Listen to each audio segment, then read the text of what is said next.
अस्सलामुअलैकुम, मैं हूं ज़ैन वाहिद और आप देख रहे हैं सीखो तो सिखा दो। आज की इस वीडियो में हम चैप्टर 2 का सेकंड प्रोग्रामिंग चैलेंज सॉल्व करेंगे।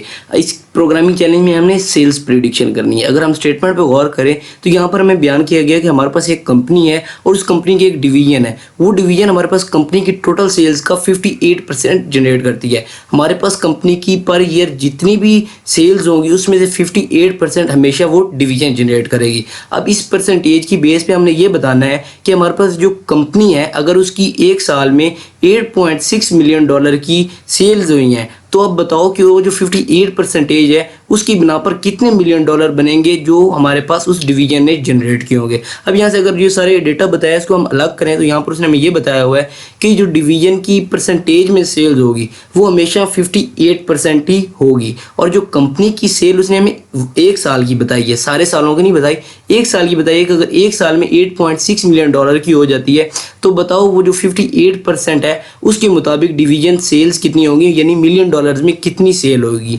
तो अब इसको हम फाइंड करने के लिए अपने विजुअल स्टूडियो पे जाने बढ़ते हैं और वहाँ जाके ये प्रोग्राम लिखते हैं। तो मैंने यहाँ पर अपना विजुअल स्टूडियो ओपन कर लिया और यहाँ पर मैं 3 वेरिएबल बनाऊंगा डबल डेटा टाइप के।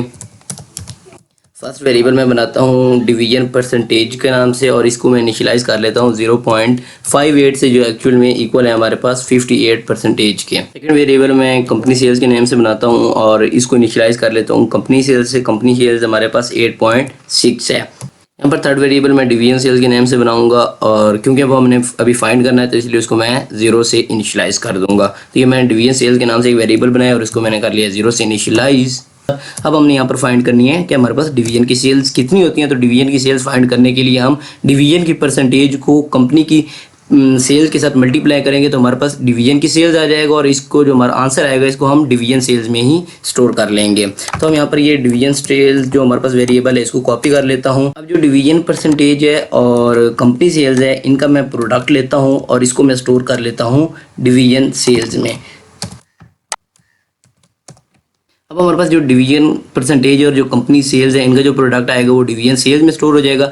मींस कि यहाँ से हमारे पास डिवीजन सेल्स हमें फाइंड हो चुकी है। अब हम देखना चाहते हैं कि हमारे पास ये डिवीजन सेल्स कितनी है। तो हम इससे जो वेरिएबल डिवीजन सेल्स है इसको हम प्रिंट कर लेते हैं जिससे हमें पता चल जाएगा कि हमारे पास डिवीजन की इस ईयर में कितनी सेल्स हुई थी। तो यहाँ से हम डिवीजन वेरिएबल को डिवीजन सेल्स जो वेरिएबल है इसको कर लेते हैं प्रिंट।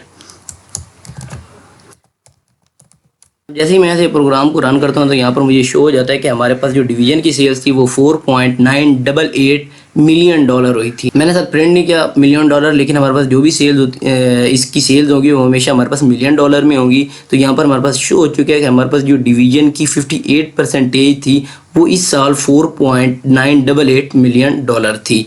तो ये था आज का हमारा सेकेंड प्रोग्राम। इंशाल्लाह नेक्स्ट वीडियो में मिलते हैं थर्ड प्रोग्रामिंग चैलेंज के साथ। वस्सलाम।